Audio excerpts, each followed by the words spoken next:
Porque para mim humor é assim, saneamento básico, é uma coisa básica na vida de qualquer pessoa. E não é que ela precisa ficar fazendo piada o tempo inteiro, nada, mas se você não tiver a capacidade de rir de coisas dolorosas no momento que a gente está vivendo nesse planeta, você vai ter sérios problemas, né? Para rir de coisas dolorosas, você precisa realmente se desarmar. E nós temos muita dificuldade de se desarmar hoje, porque tem muitos filtros, né, que te deixam sempre lindos, felizes. Você tem vários modos, né? Paris, Jacarta, até o nome dos filtros são engraçados, né?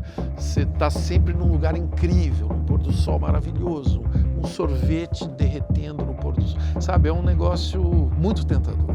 Para você ser ousado hoje, continua o mesmo desafio e você vai ter que comprar novas brigas. Feliz Ano Novo! Seja muito bem-vindo ao primeiro Rivotalks de 2025. E sim, Marcelo Taz, esse engenheiro, artista, jornalista, ator, professor Tiburcio, esse grande comunicador esteve aqui conosco. Gente, Taz é o cara que defende o estar aqui e vale pra tudo. Está presente em cada tomada de decisão na vida. Bom falar disso no começo do ano, Sim. né? E o que isso quer dizer? Tem que assistir pra Só entender. vendo pra saber. A gente falou sobre passado, presente, futuro, dele, da sociedade, até do Rivonews.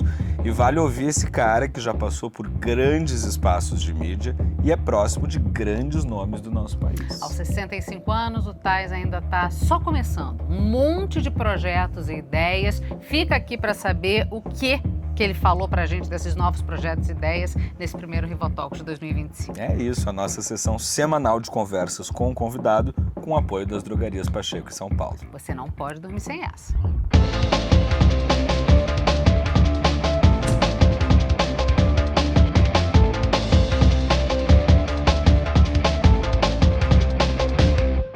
Marcelo Tristão Ataíde de Souza, seja bem-vindo ao Rivotalks. Que alegria, eu me senti na chamada da sala de aula lá de Tuverava, foi bom.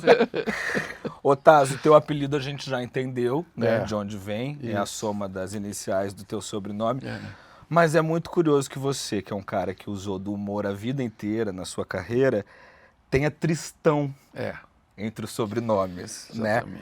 Mas a gente estava fazendo a nossa pesquisa e acho que o que mostra que você veio ao mundo para fazer as coisas de um jeito bem diferente é o fato de que, normalmente, quando um casal de pais vai homenagear os seus pais ou seus avós, o primeiro filho é que é o homenageado, né? Sim. E você é o mais velho de 3. Isso. E os seus 2 irmãos mais novos Bem lembrado. são homenagem Eles- ao o seu avô e João ao seu o pai. Ezio.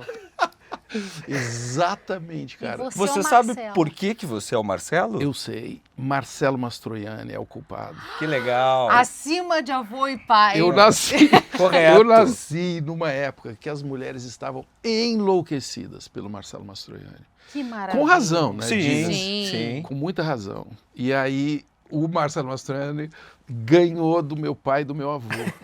Impressionante. Porque o meu irmão do meio é homenagem ao meu avô e o caçula, o Ezio, é o meu pai. Que sensacional. É isso mesmo. Ô, Taz, a gente teve que ler esse livro aqui, porque tem que ler esse livro aqui, Demais. de Marcelo Taz, o Hackeando Sua Carreira. E é para explodir a Vocês notam pela quantidade de tags que eu botei Que legal, aqui. adorei essa. É para explodir a cabeça, É. porque poderia ser a quase biografia de Marcelo Taz esse livro. Não é, mas não. quase é. Você conta muito da sua vida, da sua trajetória aqui. E é impressionante para mim o caminho absolutamente de ser do contra que você fez em várias vezes. E aí o primeiro movimento Tô é... adorando isso. O primeiro movimento é: fico na roça, Isso. vou para a cidade. Não, vou para o alto. Vou Aí pro vou para a alto. escola de cadete. É. Vou para cima. Exatamente. Foi na escola, no recreio, você recebeu o panfleto e resolveu ir para a escola de cadete. Foi. Mas o que? Eu só faltou essa pergunta. É. O que? Foi só fazer uma escolha diferente? Ou o que te pegou ali para você ir para a escola de cadetes do ar? É uma coisa ainda mais básica. Eu queria fugir de casa. Basicamente era isso.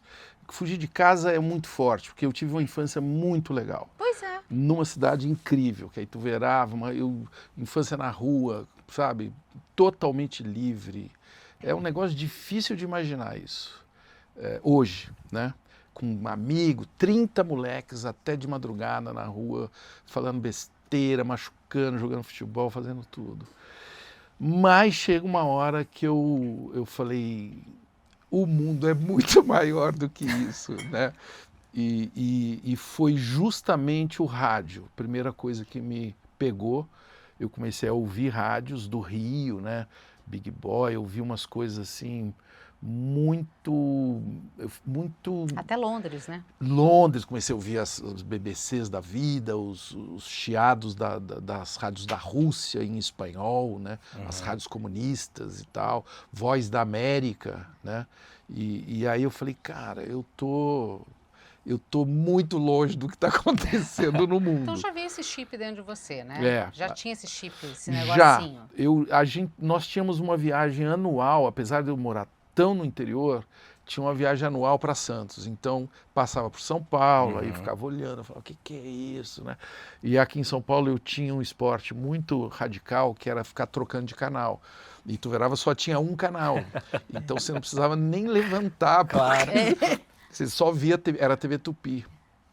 Chegava em São Paulo, eu ficava tac, tac, tac, tac, tac, tac, tac, tac. Ficava que nem um louco, assim, sabe? Navegando pelas 5 emissoras. Muitas opções. Muitas opções. E aí eu falei, porra, esse mundo me interessa, né? Mas não sabia como chegar. Aí um dia no recreio, exatamente, apareceu esse panfletinho.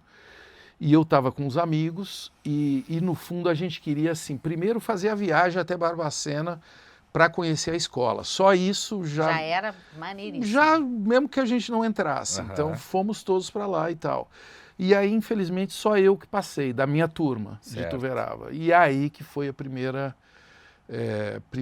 grande medo, assim, na barriga, aquele gelo na barriga. E agora, garoto, você vai bancar essa ou não vai? Aí foi bem difícil e eu acabei falando sim. Vamos para a escola preparatória de cadeiras. Eu não tinha a menor ideia do que era a vida militar, eu não sabia a diferença de um sargento para um coronel. Eu só conhecia o Recruta Zero do gibi, entendeu? Só. E era bem diferente, né? A minha família não tem nenhum militar, ninguém entendeu nada, como sempre. Ninguém entendeu para que você quer ser militar. Eu falei, porque aí expliquei alguma coisa, mas a justificativa, os meus pais eram professores, né? E sempre não era para enganar eles, não. Eu tinha certeza que a EPICAR era uma escola de muita qualidade. Então eu falei, não, eu estou indo para uma escola de qualidade que vocês não vão ter que pagar, e foi meu primeiro trabalho, inclusive. Eu ganhava, na verdade, ganhava um pequeno soldo e tal, então com 15 anos eu comecei a trabalhar, assim, ter um salário, sabe? E aí na hora de ir para a FAB, você chegou pro seu superior e disse que não ia rolar. Exato. E aí ele vira para você... Na vida tem limite. Ele vira para você e fala, você tem dimensão da quantidade de dinheiro que o Brasil investiu para você estar aqui agora desistindo? É verdade. E aí você responde uma coisa muito interessante, que é uma promessa que você faz para ele, né? De que você ia recuperar esse investimento. Você ia retribuir de alguma maneira. Eu faria o possível. Você acha que você conseguiu fazer isso? Eu estou pagando ainda. Já paguei bastante, eu acho. Sim. Eu fico muito feliz de ter feito, por exemplo, a coordenação do telecurso, que foram mais de 1.340 programas, que foi o último placar que eu anotei. Sim. Eu acho que só aí, assim, foram 10 anos de dedicação a servir, né, a educação e a comunicação, que eu acho que valeram a pena, mas eu ainda acho que eu estou devendo. Então eu vou aproveitar que você já mencionou isso, a gente tem um esquema de membresia aqui no Rivotalk, as pessoas podem virar membro, e quem é Rivo de Ouro pode mandar pergunta para o nosso entrevistado, porque fiquei sabendo antes. E a Bárbara te mandou essa pergunta aqui, ó. Vamos lá. Olá, pessoal do Rivo News, aqui vai a minha pergunta para o entrevistado da semana, de quem eu sou muito fã e acompanho a carreira como educador desde a época do professor Tiburcio no Rá-Tim-Bum. E sei que o Tais, ele foi coordenador do antigo Telecurso 2000, que possibilitou o acesso de muitos brasileiros à educação. A tecnologia evoluiu, os tempos são outros, e hoje a gente já tem o formato da graduação à distância, né? E aí, diante disso, eu queria saber do Tais, a opinião dele sobre a educação à distância no formato em que é oferecida hoje pelas universidades. Valeu, pessoal. Abração. Você que rodou o mundo inteiro para estudar, o que você acha, Tais? A pandemia acelerou muitos formatos de educação à distância, assim, de uma maneira brutal, como várias outras coisas, né? A pandemia acelerou a nossa comunicação digital de uma maneira que ainda não processamos, eu acho, né? Então eu tenho muitas coisas muito legais. Agora, tem muita arapuca, bom dizer. Tem muito curso, né? Tem muito aproveitador, tem muita gente vendendo coisas. Alguns, inclusive, se candidataram recentemente. Né? Tem muita gente vendendo cursos que não correspondem exatamente ao... A galera brinca que é vendedor de curso que ensina a vender curso. Então, né? Eu fico muito revoltado porque curso... palestra, uma série de palavras vão sendo depreciadas. É verdade. Não é? É péssimo isso. Eu tomei ranço, né? quando eu resolvi ganhar um dinheiro extra, criei o método Fale para ensinar as pessoas a falarem melhor. Isso.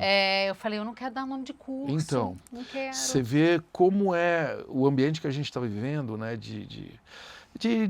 Eu diria que são as tentativas de destruição, de corrosão, assim. As pessoas pegam um negócio e vão afundando, né? Então, coach, por exemplo, é uma profissão. É uma profissão muito importante.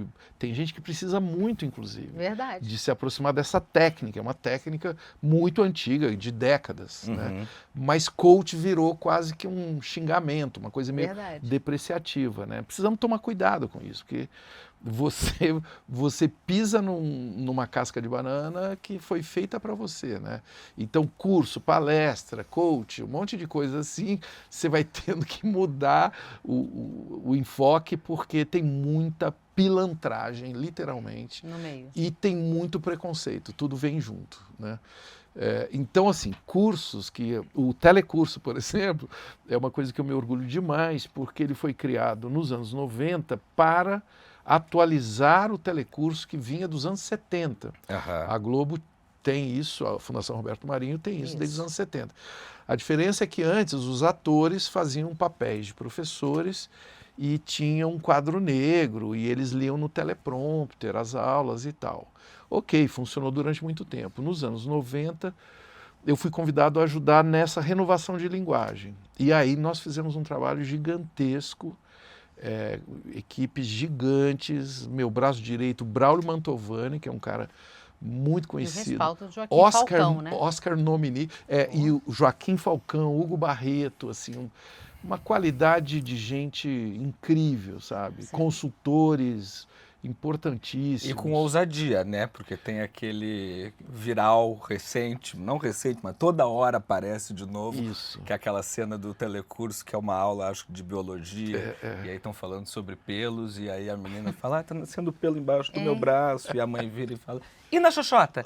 Imagina isso, na televisão. O telecurso, ele era muito ousado em vários níveis, porque a ideia era justamente pegar a conversa de rua e traduzir conteúdos de química, biologia, geografia. As pessoas do dia a dia são os professores, né? E a conversa, né, do dia a dia. Então, no início dos anos 2000, nós tivemos que refazer algumas aulas onde os caras... Estava tendo uma aula de matemática. Você vê como a gente era maluco mesmo, né? A gente, que eu digo, todos os seres humanos que habitam este país. Né? Tem uma aula de matemática sobre volume, que dois caras estão andando na rua e falam assim, vamos tomar uma cerveja, vamos. E aí a aula de matemática são eles tomando cerveja e olhando o volume do copo e tal. É uma coisa que hoje é chocante quando você vê, porque é uma aula de matemática envolvendo bebida alcoólica. Nos anos 90 isso não era uma coisa que chocava ninguém, assim como andar sem cinto de segurança, fumar dentro do avião. Ficaria mais difícil fazer hoje em dia, Tais? Não, eu acho que o desafio é sempre o mesmo. Eu não tenho essa... eu não tenho essa mania besta de falar mal do passado, você Tá. entendeu? Ou de falar bem, né, no caso. É. De achar que hoje é pior. Ah, Não tenho mesmo. Naquela época o contexto era esse, entendeu? Entendi. E hoje tem outros contextos. A gente avançou em algumas coisas, retrocedemos em outras, Sim. enfim. A gente perguntou para o Washington Oliveto, ele esteve aqui no Rivotalks com a gente, se ele refaria o comercial do primeiro sutiã, se era possível fazer aquele comercial hoje em dia. Ele foi categórico, no mesmo sentido que você. Ele falou, claro, eu só mudaria, assim, algumas questões estéticas. Sim. Então, a menina estava num ginásio, né, no vestiário de um ginásio. Hoje ela estaria no vestiário de uma academia. Isso, é verdade. Quer dizer, você mudaria outras questões, mas a essência do comercial do primeiro sutiã permaneceria. Isso é uma coisa assim que às vezes dá muita alegria de perceber que coisas que você fez lá atrás estão atuais, né? O Tiburcio, né? Sim. Que é o caso da pergunta que eu recebi agora. É tão legal ver que é um cara, um personagem. Esse realmente eu acho que eu não teria que mudar nada. Talvez uma coisa agressiva às vezes. Eu lembro que eu peguei uma galinha uma vez com uma certa agressividade em cena. A Luísa Mel ia ficar brava. E eu lembro que eu só peguei aquela galinha com aquela familiaridade porque eu fui criado na roça, eu estou acostumado a pegar galinha. Mas hoje filmar com uma galinha, você precisa ter um treinador, talvez, de galinha para não machucar a galinha. Ou melhor botar a ilustração da galinha na tela do que qualquer coisa, né? Mas, por exemplo, eu estou entendendo o que você está dizendo, mas você também participou da equipe de criação do Caceta e Planeta. Isso. Né? O Caceta e Planeta hoje, naquele molde... Seria muito difícil. Inviável, né? Eu queria entender de você, até porque a gente vive hoje numa era do cancelamento. A gente também teve recentemente com o Luiz Felipe Pondé, e ele fala que não é que a gente vive na era do cancelamento. A humanidade sempre adorou linchar. E cancelar. Linchar e cancelar uns aos outros. É que hoje, né, a ágora é muito maior. Mas qual é a medida, então, do que é avanço, nesse sentido da gente entender que o humor também pode ser perigoso, eventualmente, para grupos, né, minoritários, e o que é atraso, no sentido de que nem tudo é tão grave quanto às vezes fazem parecer ser? A melhor medida, eu creio que é a saúde mental, sabe? Humor, quando se fala de humor, por exemplo. Porque para mim humor é assim, saneamento básico, é uma coisa básica na vida de qualquer pessoa. Então, e não é que ela precisa ficar fazendo piada o tempo inteiro, nada, mas se você não tiver a capacidade de rir de coisas dolorosas, né? Você, no momento que a gente está vivendo nesse planeta, você vai ter sérios problemas, né? E para rir de coisas dolorosas, você precisa realmente se desarmar. E nós temos muita dificuldade de se desarmar hoje, porque tem muitos filtros, né, que te deixam sempre lindos, felizes. Você tem vários modos, né? Paris, perfeitos. Jacarta. Né? Até o nome dos filtros são engraçados, né? Você está sempre num lugar incrível, num pôr do sol maravilhoso, um sorvete derretendo no pôr do sol. Sabe, é um negócio muito tentador. Então, para você ser ousado hoje, continua o mesmo desafio e você vai ter que comprar novas brigas, sabe? Então, eu estava lá no início do Cacete Planeta, apesar de não ter participado do núcleo dos meninos e até fui fazer outras coisas, eu era roteirista do programa da Regina Casé e do Luiz Fernando Guimarães, o programa Legal. E aí era um núcleo só do Guel, então a gente meio que fazia corte e costura ali geral e tal. Então acabei, inclusive, gravando alguns episódios do Doris para Maiores, que foi o protótipo do Cacete e Planeta. Até hoje eu recebo um envelope da Globo, assim, você vai receber R$3,47 direitos conexos que está sendo exibido na Itália, sei lá, um negócio interessante. Eu tenho guardado isso, que eu acho um documento histórico importante. Você tem esse baú do Tais, assim? Tenho. Porque o teu livro é cheio dos crachás, dos documentos. Eu tenho, eu acho importante, sabia? Para revisitar de vez em quando? Assim, eu gosto muito de ter memórias concretas, assim, reais, né? Tá. Que não fico guardando também tudo, mas... Pô, você tem até pasta de hater no teu computador? Então, exatamente. Mas hater é importante guardar. Eu sei. Guardado num lugar E tranquilo. o espado hater. Lugar tranquilo. Mas eu gosto de guardar... Por exemplo, tenho cartas do telecurso. A gente recebia cartas naquela época. Sim, Eu tenho uma caixinha só de cartas. Que legal. que massa. E do Brasil inteiro, sabe? Que chegavam lá na Globo ou na Fundação Roberto Marinho e que eu ia lá e pegava. Posso ficar com essas cartas? Pode. Porque para mim sempre foi extremamente relevante ouvir o que chega, né? É aquela coisa que eu vivo repetindo sobre a comunicação. Comunicação não é o que eu estou falando aqui, é o que as pessoas estão ouvindo. Isso é muito delicado hoje em dia, porque cada um entende do jeito que quer. Exatamente. Então, assim, a gente tem que ser responsável pelo que a gente fala e não pelo que as pessoas ouvem, mas a comunicação se dá pelo que as pessoas ouvem, não o que a gente fala. Exatamente. É muito difícil. Como é que você resolve uma incógnita dessa? Não tem resolução fácil. Porque por mais claro que você seja, a pessoa vai entender do jeito que ela quer. Vai. Sempre. Não, do jeito que ela te enquadrou. Né? Sim. E o nome disso é viés, que é um assunto que eu amo e que eu tenho estudado muito nesses últimos anos. Né?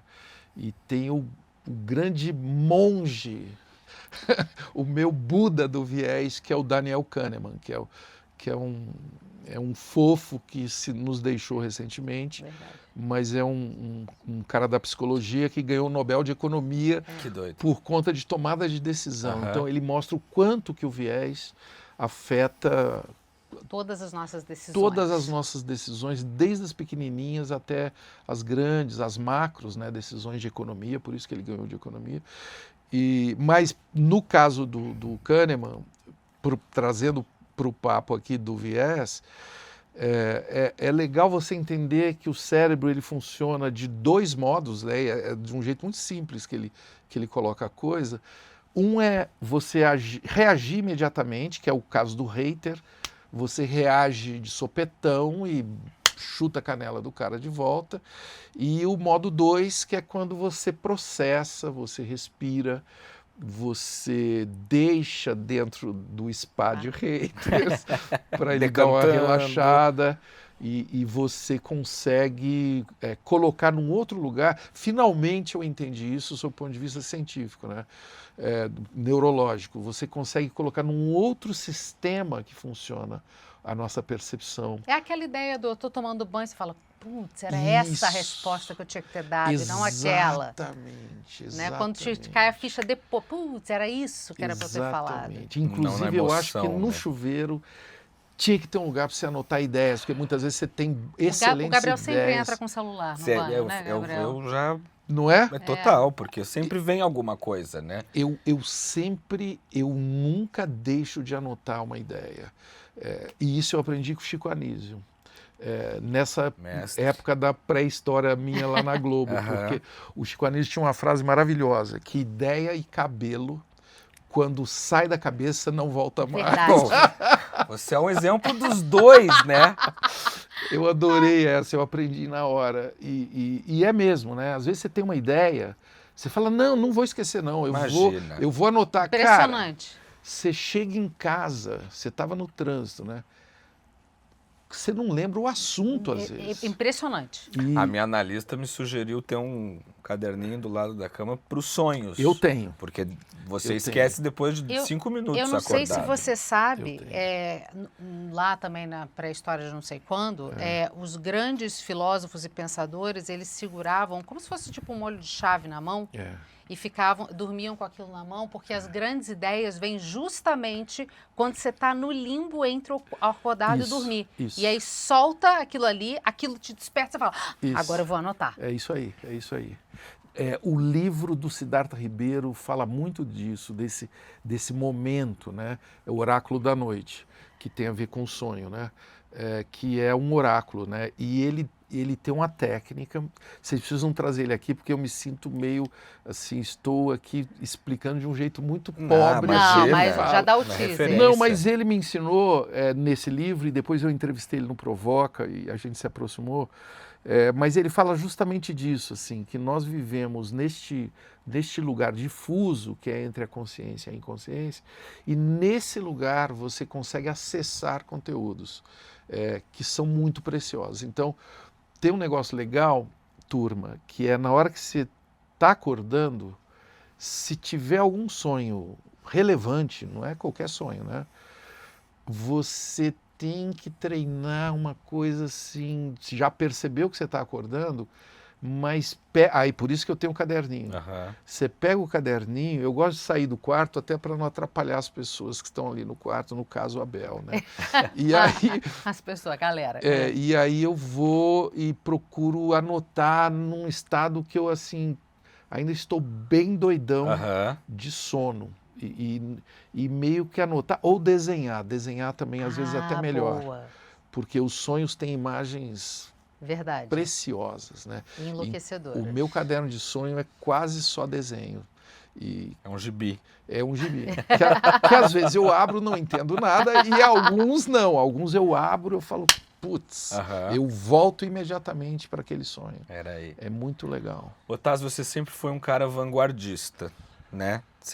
Ao longo da sua carreira você antecipou tendências, você foi um dos primeiros comunicadores do Brasil a não só estar na internet, mas abraçar a internet como uma ferramenta de trabalho e com uma visão muito Prática, né? prática, muito objetiva, enquanto os seus colegas ainda tinham um preconceito imenso, né, com esse universo. Bom, o Rá-Tim-Bum e o CQC são dois exemplos mais conhecidos assim dessa sua inovação, mas eu queria falar especificamente sobre o jornalismo, porque também é o nosso lugar de fala, claro, né? claro. Mas por que você acha que os nossos colegas de profissão, eles têm tanta dificuldade, tanta resistência em se adaptarem a esses novos formatos, às novas mídias? Por que é tão difícil para grande maioria dos nossos colegas entender que o jeito de se comunicar mudou? Porque mudou, né? Sem roubar a frase do taxista que disse que mudança... A gente não gosta de mudança nem quando é para boa. melhor. É isso. Ele ouviu um taxista mineiro. Taxista de Belo Horizonte. Talvez a palavra que resume é controle, sabe? E eu não vou jogar essa acusação apenas para os nossos colegas jornalistas, né? Todos nós temos tentação de controle. Uhum. E quem vem do mundo analógico tem mais. Porque no mundo analógico você falava assim, nananana, você quer saber notícia? Só às 8h30 da noite. Aham. Ali que você vai ver o que aconteceu de importante no Brasil e no mundo, né? Então, e o jornal a mesma coisa, que é um outro ambiente que eu frequentei bastante. Você fecha o jornal e, vamos encher a cara, porque só amanhã que as Claro. pessoas vão saber essa genialidade que nós fizemos e vamos traduzir o mundo, né? Então, e veja bem, eu tô falando assim, mas Mas é assim. é uma cultura Sim. que desde sempre, desde Gutenberg, né? Uhum. Você imprime desde do protestantismo, né? O Lutero foi lá, escreveu, imprimiu, aí não sei quem, blá blá blá. Você controla, é uma indústria que você controla a publicação. Sim. Aí acontece uma coisa bastante forte no final dos anos 60, mas sobretudo na hora do smartphone, né? 2007. Onde isso está no mundo é a bolso, sua própria emissora, está no bolso né? de todo mundo. Aí e é uma pena porque a televisão que eu amo, né? Amo, assim, a televisão é o meu veículo, é o meu veículo de origem, né? Eu diria, apesar de ter começado no teatro com Antunes Filho, que não é pouco, mas a televisão é onde eu me identifiquei assim profissionalmente, né? Nós criamos uma coisa que eu falei, caraca, nós que criamos isso. E vamos lá e tal. E era o Ernesto Varela, que tem a ver com essa história do jornalismo. Mas assim, talvez por ter sido parido num ambiente mais anárquico, que foi o caso da Olhar Eletrônico, e do Varela, e Fernando Meirelles, Tonico Melo, Marcelo Machado, é uma galera de criadores de vídeo no início dos anos 80. E nenhum da comunicação. Isso que é a coisa... Tinha. O Não, Tonico Melo vinha da comunicação. Assim, era uma mistura. Era uma mistura. Tinha gente da filosofia, o Renato Barbieri, que hoje é um grande cineasta que está aí. Tinha gente, muitos da arquitetura. É isso que é muito louco. E eu, engenheiro, quer dizer, era. Isso.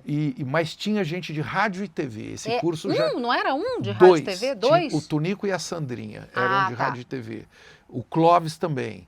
Então, assim, já tinha um pouco o Clóvis Aidar. Então, tinha já uma diversidade, vamos chamar assim, num núcleo de 10 pessoas, 15 pessoas. E foi justamente isso que eu acho que está a grandeza desse grupo chamado Olhar Eletrônico, assim, que nós criamos muitos programas naquele início de anos 80 que fizeram muito barulho. E que você veio entender só agora que era uma startup, né? Que era, mas agora tem um nome para isso. Exatamente. Antes era uma aventura. Era uma aventura. Bando de malucos se reunindo e gravando coisas. Eu me formei na Poli e o meu pai com aquela expectativa, qual vai ser o primeiro emprego dele. E eu falo, qual vai ser o primeiro prédio dele? Prédio? Qual vai ser? Você vai fazer um prédio? Eu falei, não, vou fazer vídeo. O que é isso? O que é isso? Ninguém sabia o que era. Por isso que era startup. A gente fazia um produto que não tinha mercado, né? Mal comparando, é tipo a Dona Ieda, maravilhosa, vó do Gabriel, não entender ainda muito... O que se... Quando que a gente vai arrumar um emprego de verdade? E aí? Que não é o YouTube? O que é isso que vocês estão fazendo aí? Não, nós estamos aqui num podcast, não sei o quê. No YouTube. E a televisão, o jornal, então, né? Mas ela já entendeu. Agora ela já entendeu, lá no começo. Isso. Então, você imagina no meu caso que não tinha YouTube. E eu estava fazendo vídeo, então não tinha nem onde publicar.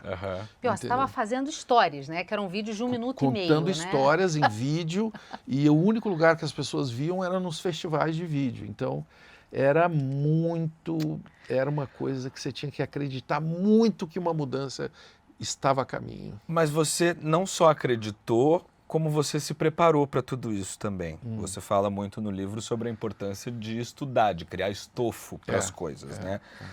E você relata também no livro que o Antunes Filho exigiu uma disciplina dos seus alunos no mesmo nível que você só tinha visto na escola de cadetes. Sim. Então tinha um rigor ali para a formação dos atores, né? Sim. E hoje a gente tem vivido uma polêmica até muito engraçada, de certa maneira, que são os influenciadores digitais que estão sendo convidados para trabalhar como atores, né? E aí isso virou uma questão séria, porque tem gente que estuda muito tempo para se tornar um ator. Não é uma coisa que você simplesmente é um cara engraçado no Instagram e você vira ator. Dá para ser ator sem estudar? Ou melhor, dá para ser qualquer coisa, sem estudar? Dá. Sempre foi assim. Os jornalistas da minha idade nunca estudaram jornalismo, né? Então a resposta é sim. Agora, se você estudar, o universo pode ser muito mais rico. Legal. E essa é a era que nós vivemos. Hoje, eu acho que quem não estuda é porque não quer mesmo, porque tem coisas maravilhosas disponíveis. Nós falamos aqui antes de ensino remoto, eu faço alguns cursos remotos de altíssima qualidade e aprendendo coisas que eu achava que eu nunca ia aprender, como, por exemplo, escrever código ou entender a inteligência artificial. Se você quiser entender, curso de prompt, né? É possível. Assim, tem cursos hoje que você consegue e nem precisa ficar lá, enfim, o dia inteiro olhando aquilo. Mas tem que ter disciplina. Você tem que fazer as lições de casa, como você sempre fez. Mas esse seu ascendente em Virgem é uma coisa que pega aqui, né? Porque assim, o cara é engenheiro, o cara tem a vontade de estudar, de se aprofundar. Não é todo mundo que tem essa disposição, né, Thay? Vamos combinar? Mas, enfim, falando astrologicamente, o que me salva talvez seja Escorpião, que eu amo mudança, eu amo encarar finais e recomeços e não tenho medo mesmo. E ascendente em peixe. Ascendente em peixes e lua em virgem, não é isso? Não, agora você me confundiu. Não. A Cecília fez teu mapa. Ascendente virgem e lua em peixes. Atenção, você me confundiu. Ascendente é virgem e lua em Em peixes. peixes. A lua É em isso, peixes ascendente é é que me, virgem. e que me fez virar este homem romântico. É isso, apaixonado.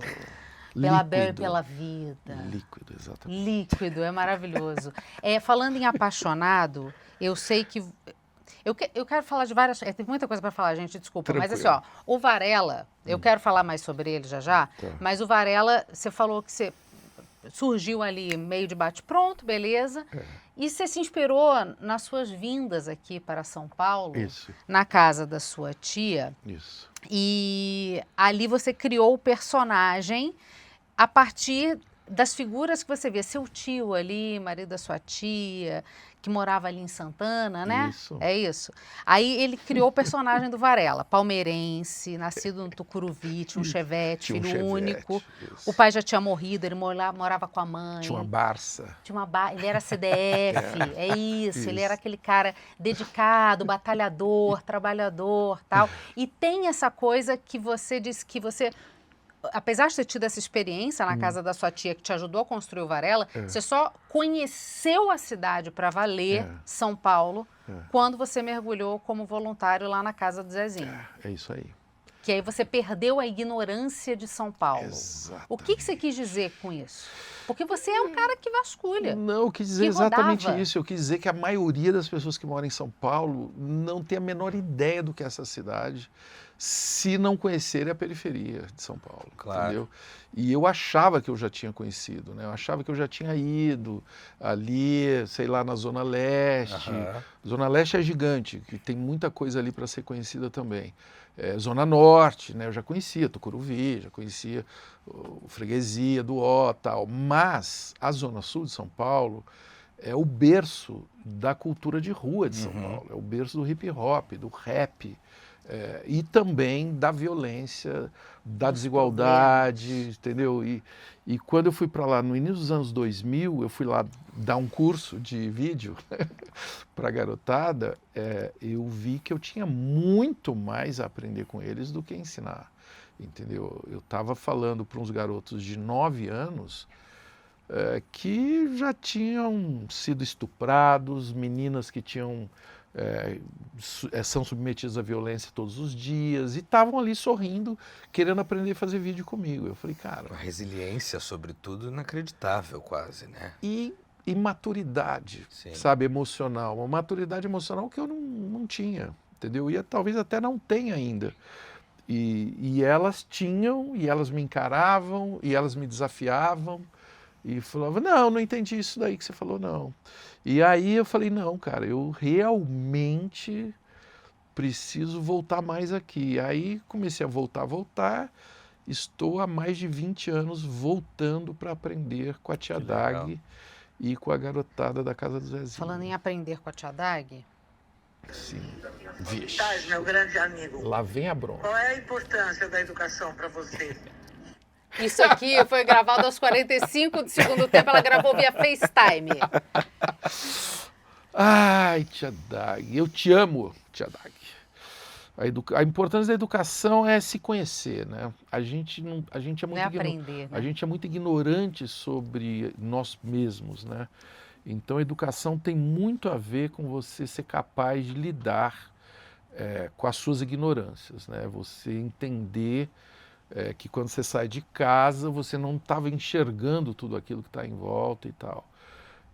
Então a importância da educação é total, eu diria assim, para não é aquela, fala em educação, pensa logo, né, que no Brasil as escolas não funcionam direito e não funcionam mesmo, mas a educação é algo muito mais amplo, assim, é uma coisa que transforma mesmo não é só a escola, né? Não. É a vida, É a vida, é a cultura onde você está inserido. Então, nós estamos num lugar que a quantidade de verdes que existe no Brasil não existe em nenhum outro lugar do mundo. Essa é uma informação, né? E a cor verde é talvez a cor que o cérebro mais é treinado para defesa. Então, os nossos ancestrais tem várias definições de verde porque eles enxergam uma cobra, eles enxergam uma folha de um jeito, ou uma fruta que está ficando Não à madura. toa alienígena é verde. Então, e a gente não sabe nada de verde, assim, a gente aqui na cidade sai para e acha que, né, verde é Palmeiras, né? Sim. E é mesmo, mas Nada contra você, diretor. não é só isso. Verde é uma cor incrível. Enfim, só nesse assunto a gente poderia ficar aqui meia hora, sabe? Eu já conheci uma assistente do Koons, que é aquele pintor americano, e que ela era a pessoa dedicada a separar os verdes para ele usar. Sensacional. E ela falou, e eu que trabalhava mais, porque é a cor que tinha mais variações de verde. Ele não é besta, né? Ele sabe que o nosso olho é mais treinado para isso. Então, você entende, o dia que eu conheci essa mulher, por exemplo, foi maravilhoso, assim. Eu estava dando uma palestra para o Ministério Público. Eu amo isso, cara. De Minas, e ela era uma oficial, assim, lá do Ministério Público, linda, lá de Minas, uma mulher incrível, que ia me apresentar lá no evento e me contou essa história que eu fiquei assim, eu já sabia do verde, né?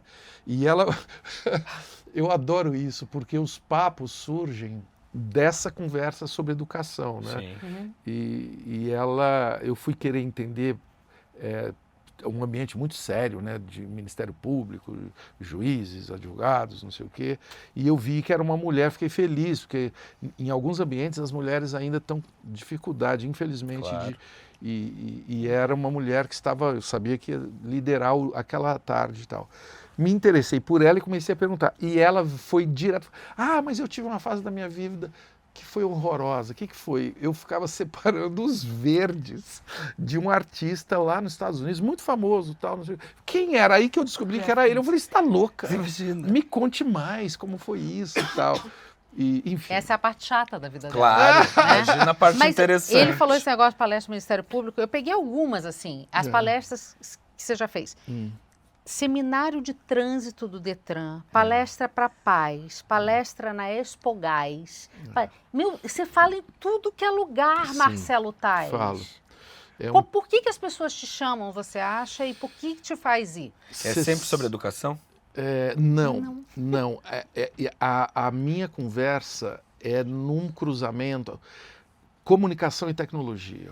Essas coisas, para mim, têm ficado mais claras nos últimos anos, porque nós botamos, inclusive, essa pergunta agora. A minha equipe pergunta, por que você está chamando o TAS? Boa. Então eu consigo responder. Geralmente a coisa é o seguinte, ele consegue traduzir conteúdos complexos numa linguagem acessível e fala com públicos de diversas idades. Aí eu fico muito feliz, porque realmente isso acontece, né? Desde dos programas infantis até hoje o Provoca, o Jornal da Cultura, enfim, esses cursos todos aí que eu comecei a oferecer e tanto que isso acabou agora me levando por um fechamento do ano de 2024, que foi testar um novo curso na USP. Isso é uma coisa que eu estou falando pela primeira vez. Que legal! Porque é um protótipo que eu fiz com o Inova USP, que é um lugar incrível que tem no campus, que é onde eles recebem gente de fora da USP para interagir com o conhecimento que é produzido na USP. E aí eu tenho uns amigos engenheiros muito legais, a Roseli Lopes e o Marcelo Zufo, que são líderes desses, do Inova e do IEA, Instituto de Estudos Avançados. A Roseli é a primeira mulher que é diretora do IEA. Que legal, que legal. Começou agora em 2024. Tarde, mas legal. E, enfim, aí desenhei com eles um curso de comunicação pessoal.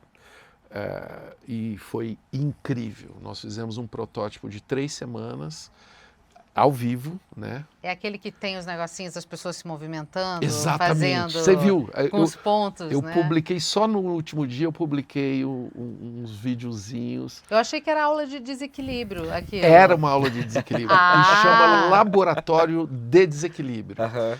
Que é uma técnica que eu A explico. gente não precisa aqui. É todo mundo excessivamente desequilibrado. Não, Mas mas te agradeço. Sabe o que me deixou muito feliz com esse fechamento de ano, assim, porque o propósito desse laboratório é tentar entender como que podemos navegar num universo de tantas turbulências em desequilíbrio, né?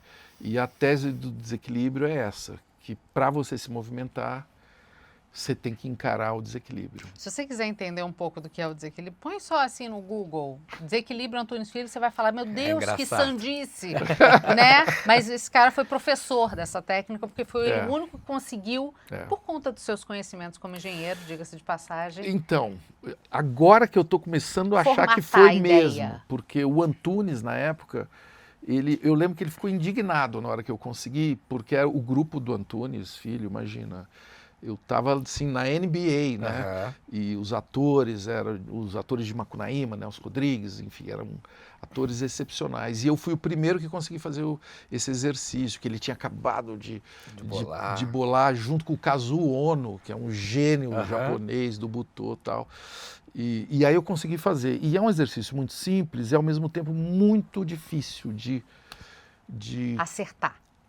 de você se permitir ter consciência de uma coisa muito difícil de ter consciência, que é do nosso próprio corpo. Sim. Você perceber que você está aqui dentro dele agora, né? E quando você está mesmo dentro dele, os movimentos, tudo fica assim, você gasta menos energia. E é a forma como todos os atores se movimentam. Se você olha a Fernanda Montenegro, inclusive neste filme maravilhoso, Ainda Estou Aqui, quando você vê cada movimento que a Fernandona, né? A Fernanda nem se fala, a Fernanda Ela não Torres. diz uma única palavra e você vê que ela é uma atriz absurda. Por quê? Por quê? Porque ela está dentro daquele corpo, vivendo aquele momento de uma mulher que não tem memória, que tem às vezes, e num almoço ela fica... Você consegue viajar dentro daquelas expressões. Como que você atua, quer dizer, como é que você consegue interpretar uma sensação, um momento da vida em que... Porque o brilho do olhar dela é o brilho de uma pessoa com Alzheimer naquele filme. A falta, o olhar para o nada, mas não como eu estou fazendo aqui. É uma coisa impressionante. É uma coisa impressionante. E a explicação é o título do filme. Ainda Estou Aqui. Ela está lá. Ela está lá e muito... É um fiapo só que está lá, mas ela está lá. É isso. É muito legal. Otávio, você também escreveu que não se incomoda de ser chamado de ingênuo por ter como propósito na vida unir tecnologia, educação e arte. Né? E aí tem também uma passagem que me chamou muita atenção, que você foi conhecer com mais profundidade Machado de Assis quando foi morar em Nova York. Isso. Né? Eu não acho que você seja ingênuo, eu acho que você é louco e muito corajoso por ter isso como propósito de vida. E diante disso eu quero saber a sua opinião, se a gente está melhor ou se a gente está pior nessa área, de modo geral. Nós estamos sempre como estivemos, assim. O ser humano está há muito pouco tempo aqui. Tá. Nós chegamos ontem Certo. e não melhoramos tanto, sabe? Eu acho que essa que é a real. É muito louca a capacidade que o ser humano tem, porque você cita a frase a gente tem o cérebro paleolítico, né? Isso. As emoções, né? Como é que é? Eu anotei aqui, peraí. É do Wilson isso, é do biólogo, né? Isso. É o cérebro paleolítico, eu vou encontrar. Boa, essa daí tem que falar com precisão, porque esse biólogo é é um monstro, né, que descreve essa nossa era. Temos emoções paleolíticas, Isso. instituições medievais e tecnologias divinas. É um ponto terrivelmente perigoso que agora se aproxima de uma crise generalizada. Grave. Exatamente. Então, assim, o ser humano é capaz de produzir tecnologias divinas, Isso. mas o próprio cérebro dele é paleolítico. O cérebro não, as emoções. As emoções, perdão. As emoções. Toda vez que eu falo cérebro, eu estou pensando naquilo Não, que está aqui. mas essa confusão não é à toa, sabia? Porque até essa coisa de inteligência artificial, a gente faz muita confusão porque a gente vai para o cérebro e a gente logo pensa num robô. E não tem nada a ver com o robô. Emoção, por isso que eu falei da casa do Zezinho. Você ser maduro emocionalmente é muito raro. Você ter uma criança que é madura emocionalmente aos 6 anos de idade, pô, aí... E está no olhar, né, às vezes. Está no olhar, está nas atitudes e tal. E muitas vezes está nas explosões, né? As pessoas, às vezes, cometem violências assim que você não consegue... Como? Aquele cara? Não é possível. Aquele cara que abriu e atirou nas pessoas na rua, ele era ótimo e tal. A gente não faz ideia dessas rupturas que a gente é capaz por conta disso. Tecnologias divinas, né? Emoções paleolíticas e instituições medievais. As instituições medievais têm a ver com o papo do controle, né? Sim. Nós nascemos em instituições que controlam as pessoas e tal, e claro, isso é importante, mas as coisas estão mudando bastante. Então hoje nós temos a capacidade de estar conversando aqui, as pessoas já comentando imediatamente, espalhando, pode ter gente recortando e inventando uma coisa que eu não falei. Verdivaldeando. Verdivaldeando, que é maravilhoso. Agora você foi fundo. Nós estamos falando de desinformação. Isso. E é isso mesmo. A gente temos que estar preparados, cara. Esse é um universo do dia a dia. E eu não gosto de lamentar nem de. Claro. Temos que conviver com isso. Mas a gente tem que conviver com isso, mas o debate que corre é como combater e não como conviver. Isso. Né? E a gente está, inclusive, nesse momento, vivendo uma coisa muito institucional delicada, mesmo, né? assim, principalmente em Brasília, né? Isso. Falando não só do futuro da comunicação, mas do futuro das criação, liberdades. da criação de conteúdo e difusão de conteúdo. Porque é um monte de homem que não tem a menor ideia do que está falando, criando legislações sobre coisas que eles não conseguem compreender e que vão definir o futuro de muita coisa. Vamos dar um exemplo que me preocupa muito, que é uma coisa que vai ser debatida muito neste ano de 2025. Regulação de inteligência artificial. Isso. Senado passou. Então, 24, final de 2024. Isso daí é de um equívoco, assim, com toda data vênia, com toda a vênia, né? As pessoas não entenderam que essa tecnologia, ela já existe e o crescimento é exponencial.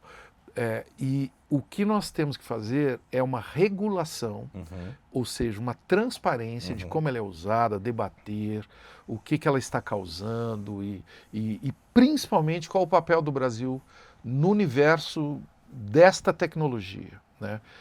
Eu tenho ouvido por aí, vamos criar a IA brasileira, por exemplo. Mas tem até nome já de estatal, como é que é? Eu esqueci agora. A IABRAS. Né? Poderia ser. Mas o Brasil, veja bem, eu estou falando isso, mas o Brasil tem cientistas de dados maravilhosos. Claro. Tem gente criativa, tem excelentes programas. O Brasil tem pensadores maravilhosos, e tem também gente mão na massa.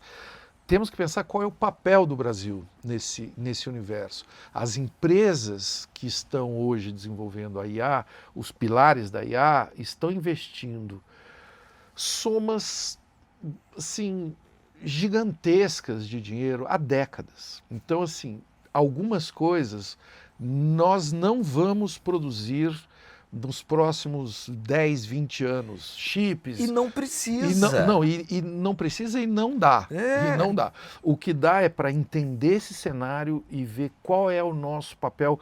Tem muito brasileiro lá, inclusive, Claro. desenvolvendo essas coisas. Mas como nação e como ecossistema de tecnologia, nós temos que entender quais são as funções que nós podemos desempenhar, e algumas empresas, inclusive, já desempenham, empresas brasileiras, né, que fazem muito bem o uso dessas ferramentas. Sim. E aí sim, estudar, botar garotada, o universo de games, por exemplo, no Brasil é gigante e tem gente muito criativa. Os gringos ficam sempre muito impressionados de ver. Aquele voto do ministro Fux na questão da inteligência artificial é assustador para alguém que conhece um pouquinho. Né? O Então, robô, porque é o robô que produz a fake. Do que nós estamos falando, mas gente? Olha, é legal porque o Fux é um ministro que eu respeito bastante. Sim. Até porque é um cara transparente, Sim. que se dá às vezes o direito de falar assim, nossa, isso eu errei e tal, não sei o quê. Ele se equivocou muito aí. Mas não é só ele. Assim, Claro que não. É só porque foi o que viralizou. Todos nós estamos nos aproximando disso daí. O que me assusta mais, às vezes, é o meio acadêmico, sabe, que conhece muito esse assunto e quer ser proprietário dele. Ou o meio acadêmico que também faz vista grossa para isso e não quer enxergar isso. Não quer enxergar. Tem os dois caminhos, né? E enxergam pessoas que falam disso como um perigo. Eu sou muito visto, às vezes, em algumas rotas intelectuais como alguém assim deslumbrado com a tecnologia. É gente que não ouve, talvez, o que eu falo, ou ouve de outro jeito. Mas você é deslumbrado desde a década de 80, quando você parou naquela sala cheia de Apple e você falou, putz, tem coisa aqui. Mas eu acho que eu sou animado, é diferente. Deslumbrado nesse sentido, de deslumbramento. De falar assim, caramba, isso é importante. Isso. Né? Isso é importante, isso daqui é uma coisa que eu acho que vale a pena prestar atenção. E eu acho legal também, porque quem não acha isso importante, para mim, tô tranquilo. Eu gosto de planta, por exemplo. Eu tenho um monte de compadres que eu só converso sobre planta e imagina se eu vou perder tempo conversando de computador e não vou. Por incrível que pareça, os caipira da Mantiqueira, que são muito meus amigos, são craques nesse mundo digital. E sem que eu dê qualquer palpite neles. Não, Marcelo, isso daí que você está falando eu já sabia. Como que você já sabia? Como é que chama aquele trem mesmo? Não sei o quê. O Zap, eu recebi o Zap da minha mulher. Eu não tenho, mas ela tem. Enfim, eles não têm preconceito. Acho que essa que é a palavra, né? Não tem preconceito, não tem aquilo que estávamos falando antes, assim. Viés. E o controle, assim, a tentação do controle que é o que você menciona no livro do Prohibitorum, né? Lá atrás a igreja faz o livro com a lista dos livros que não pode se ler, né? Assim, bem no comecinho. Você fala, desde a prensa de Gutenberg, a prática de tentar impedir o livre fluxo de informação e o desperdício de energia, porque a coisa está aí, ela está dada. A Igreja Católica, por exemplo, esse livro foi para de ser publicado agora, no século XX. Inacreditável. É inacreditável. Ficaram séculos tentando... O Mein Kampf, né? Até outro dia, é legal também de imprimir no Brasil. É uma coisa doideira, que nem esses livros que eles ficam tentando tirar do currículo, né? É uma tentação mesmo de controle, entendeu? E é isso que nós temos que aprender, sabe? Até para arrematar aquela conversa do jornalismo, que eu acho importante. Isso. Eu amo o jornalismo, eu acho que é a grande atividade da era que nós estamos vivendo, né? Só que não é no modelo como fazíamos antes, mas é no modelo de escuta também, e de reconhecimento de erro, e de transparência. Que não acontece. Aprendizado, e que não é uma coisa que todos nós fomos ensinados a ser assim. Sim, e ainda é preferível morrer do que assumir um erro. Né? Ainda é assim. Tem uma coisa que eu fico...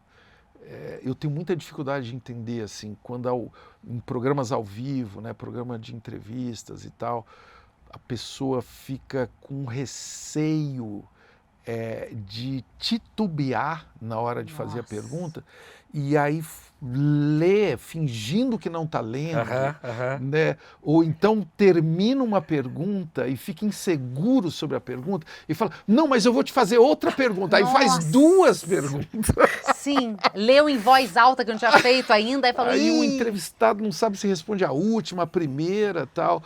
Tudo isso eu acho que são coisas que nós estamos sendo treinados agora, neste mundo que eu acho maravilhoso, desse universo digital, onde você vai ter uma Olimpíada e aparece a Cazé TV e faz uma transmissão de uma qualidade E com a interação de todo mundo. espetacular, entendeu? Que une, inclusive, o que nós sabíamos fazer antes, os jornalistas, a pesquisa, a apuração de fatos, os locutores, que são maravilhosos, mas num meio que é mais E transparente. tira Leve. a Que arrogância, né? que você erra, que você, sabe, que... E aí até o contrário, você tem que temperar um pouco para não deixar uma... Claro. Para não virar uma bagunça uma completa. bagunça que aí chega uma hora que não tem mais graça também, É entendeu? isso. Então, são as duas coisas, são os dois lados da moeda. Então chegamos agora no CQC, tá? Vixe. Agora Porque você... agora que vem o processo. Imagina, vocês revolucionaram, de alguma maneira ali, o consumo de informação pela televisão. Vocês misturavam humor, entretenimento e notícia. Mas tinha muita gente que dizia que vocês eram ácidos demais, né? Essa era uma crítica recorrente. Eu adorava o programa. Mas tem gente que acredita o nosso estado atual de absoluta apatia política, de desprezo pela política, ao CQC. E não só isso, eu acho que ainda pior, tem gente que acredita o surgimento do fenômeno Bolsonaro Exatamente. ao Ao espaço CQC. que vocês davam Esse é para o meu ele no preferido. programa. Essa é a minha tese preferida de conspiração. Como é que você enxerga isso? Eu fico honrado, é como uma medalha, assim. Eu falo muito obrigado. Pelo reconhecimento. Por reconhecer tanta importância no CQC, porque realmente foi importante. Sim. Eu tenho consciência disso. Sim. O CQC é um programa, gerou e produziu talentos do humor inegáveis, né? Não dá, mesmo quem não curta, todos os meninos e meninas são inegáveis. E também impactou o jornalismo. Sim. Muito. O CQC causou muito ciúme, que eu sei, de fontes de dentro Sim, a gente sempre das sabe. redações. Aham. Vocês confirmam isso? Não? Aham. Eu estava lá dentro. Você estava lá dentro? aham. E eu sei disso porque eu tenho amigos queridos em todas essas redações, né? Então eu sabia do que estava acontecendo lá dentro. Agora é natural que venha uma ciumeira, é natural que às vezes havia uma escorregada no humor, numa coletiva, que aí os colegas ficavam incomodados, o cara do CQC atrapalhou a coletiva. Aí eu ia ver o material bruto, não tinha atrapalhado. A gente tinha esperado o final da coletiva e aí fizemos um quadro, entregamos um negócio. A gente sempre teve esse cuidado. Às vezes pisava na bola, pode ser que sim, e isso acontece com todos os jornalistas. Até com os tradicionais. Até com os tradicionais. Então eu sempre procurei, enfim, como as pessoas me viam como o cara que tinha que responder pelo programa, eu nunca me recusei a falar desses assuntos, porque foi um grande aprendizado e creio que demos uma colaboração assim, pro avanço da linguagem. Eu fico muito feliz de ver hoje algumas matérias, até hoje, que eu falo, puta, essa matéria... Não, a gente bebe muito na fonte do Nossa, CQC, total. do Rivo News. Muito, Total. muito mesmo. Não, e para mim é uma delícia, porque nós bebemos em outras fontes e é assim que as coisas Era um andam. orgulho estar no top 5. Então, Eu teve um episódio, auge do CQC, que eu dei uma gargalhada de madrugada no ar. E eu falei, meu Deus do céu, porque eu estava começando na apresentação de jornal. Eu falei, eu não posso aparecer no top 5, porque eu estava com muito medo, que ninguém tinha visto. mas por que você estava com medo? Porque ninguém tinha visto, eu era começo de E carreira. você tinha medo do quê? do meu chefe brigar comigo. Porque ainda era Alice era Maria no lugar ainda. do controle. Mas o seu chefe, eu acho, Alice Maria, eu acho que teria humor. Teria, conhecia teria, a né? Talvez Alice quem Maria. veio depois, não. É. Mas ela, Eu falei, meu provavelmente, Deus, me deu uma crise tinha uma de visão. riso, uma crise Eu de gargalhada absurda. Mas sabe o que é mais doido? Já teve jornalistas da Band, não vou citar nomes, Claro. Tá. jornalistas importantes da Band que me pegaram no corredor.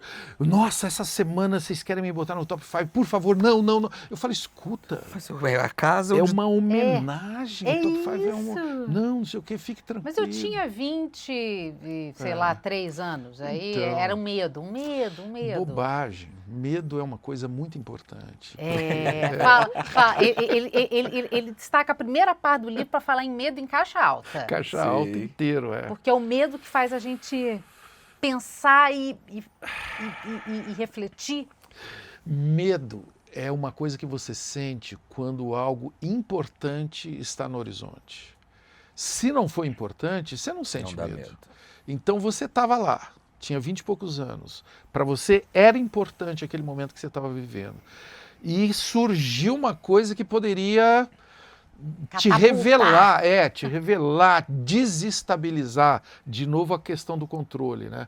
Desequilibrar, aí tem o laboratório de desequilíbrio que você tem que Isso. fazer, porque o desequilíbrio é o que nos movimenta. Então, na hora que você sente medo, é a hora de você encarar o medo, né? Toda vez que você vai ter uma decisão relevante na sua vida, né? Vou casar, vou separar, vou me Ter matricular, filhos. vou ter filhos, não vou ter filhos, né? Esse cara é um pilantra, não é um pilantra, sabe? Aham. Toda vez que você fica num momento de grande mudança, né? Mudança também tem a ver com medo, é um sinal que o seu corpo emite para você, é um sinal precioso. Medo é uma coisa absolutamente preciosa. Quando você sentir, respire, você está vivendo algo importante. Eu sei que não é fácil. Sim. É Falar de um isso. assunto que deve te dar medo, então, tá? Já vamos. que a gente está falando de Vamos CQC, você É. disse que responde tudo a respeito. Bora. Teve aquele episódio fatídico do Rafinha com a Vanessa Camargo, Sim, né? sim. Um clássico. Talvez um dos primeiros cancelamentos virtuais de massa, assim, Foi. da nossa era. Aquilo despertou muita coisa na sociedade brasileira. Eu tenho 2 perguntas. Primeiro, já que você falou que não gosta de 2 perguntas, eu vou fazer. Você acha que aquilo ali foi o início do fim do programa? E Não, Isso- eu já não? respondo. Não, Não. Tá. mas tudo bem. E o que você acha dessa cultura do cancelamento? Quer dizer, o Rafinha esteve aqui e falou de uma maneira muito bacana que ele não foi saído do programa. Não Ele foi. saiu porque ele quis. Isso, exatamente. Né? Ele tinha ali umas discordâncias em relação a pedir desculpa, que ele não achava que deveria ter feito, tinha gente que achava que ele deveria ter pedido e tal. Sim. Mas assim, ele não saiu por causa disso. Quer dizer, o cancelamento não foi imperativo a esse ponto. Não. Né? Para mim não foi o início, né, de uma inflexão do programa. O Rafinha é um gigantesco talento, não é só no tamanho. Ou seja, eu não estou desmerecendo Claro. a ausência dele. Ele realmente é um cara que sempre é importante ter o Rafinha por perto, se a gente está falando de humor.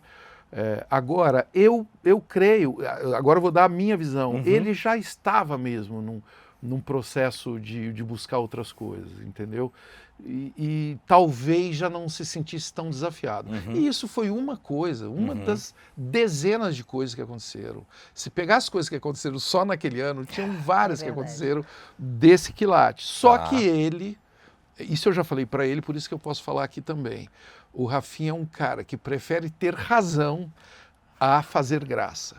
Então ele prefere brigar para falar que essa piada é maravilhosa e que não sei o quê, do que, assim, ultrapassar esse momento e ir em frente, né? Então, eu sei que não adianta mais falar disso, mas ele foi em muitos programas falar disso. Ele Sim. veio aqui e falou disso. Falou. Ele foi a gente provocado pela provocou, a gente. gente o provocou. Rafinha foi no Joe Rogan, o podcast de maior audiência do planeta, e foi lá e explicou a Vanessa Camargo, explicou tudo. Né? Capitalizou, né? Tá certo também. Não, eu acho que não. Você acha que não? Tipo, deixa pra Não passar? cara. Você está diminuindo as coisas que você já fez. Se você for ficar reduzindo a uma piada, você entendeu? Sim. O Joe Rogan não chamou ele lá por causa da piada da Vanessa Camargo. Mas aí ele vai lá e dá ele bota num pódio, você entendeu? Da nossa pesquisa a gente viu que foi o maior pico da história da carreira dele em pesquisas na internet. Isso é bom? Me responda. Eu acho que é possível tirar alguma coisa daí. Mas eu entendo. Ele tentou ganhar em cima. Então, mas aí é uma coisa que cada um é que decide, claro. Né? Eu só acho que vale mais a pena você seguir a sua vida do que ficar massacrando o que você errou. Um exemplo disso, para sair do Rafinha, é o Rubinho Barrichello, por exemplo.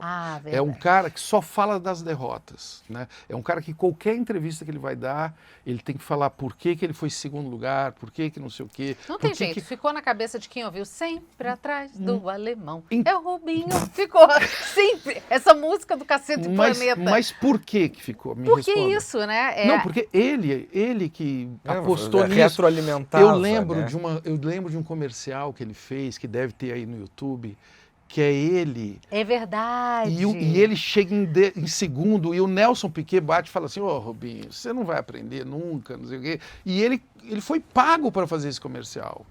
Eu acho isso, assim, é uma escolha. Claro. É uma escolha. Você faria diferente? Eu creio que tem coisas na vida que você tem que seguir. Imagina, entendeu? se ele quis O se negócio do Rui desvencilhar, Castro, né? se ele quis se desvencilhar da imagem de Varela, que foi um sucesso, Isso, para não ficar preso no personagem. Então, E que não foi cancelado. Esse foi o Rui Castro, né? Ele me jogou um desafio naquela hora.